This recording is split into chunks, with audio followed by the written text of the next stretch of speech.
আসসালামু আলাইকুম। হ্যালো বন্ধুরা, আশা করি সকলেই ভালো আছেন।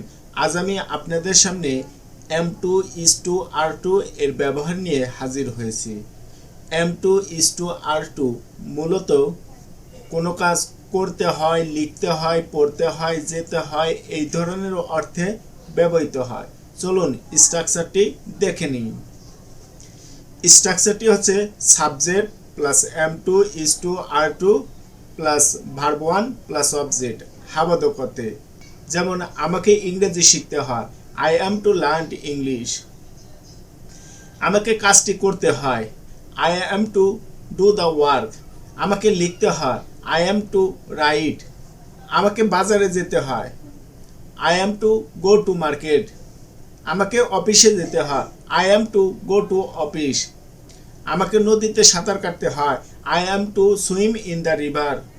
আমাকে সুমনের সাথে কাজ করতে হয়, I am to work with Suman. আমাকে প্রতিদিন এক পৃষ্ঠা লিখতে হয়, I am to write a page. আমাকে প্রতিদিন ব্যাংকে যেতে হয়, I am to go to bank everyday. আমাকে ইউটিউবের জন্য ভিডিও বানাতে হয়, I am to make video for YouTube. আমাকে ফেসবুকের জন্য ভিডিও বানাতে হয়, I am to make video for Facebook. যখনই না হবে তখনই আমরা এই নিচের স্ট্রাকচারটি ব্যবহার করব।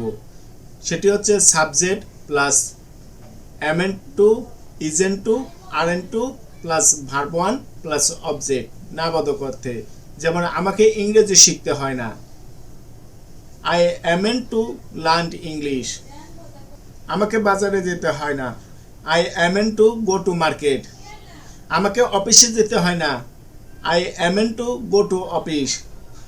আমাকে তার সাথে দেখা করতে হয় না, I am to meet him. আমাকে ব্যাংক থেকে লোন নিতে হয় না, I am two loan from bank.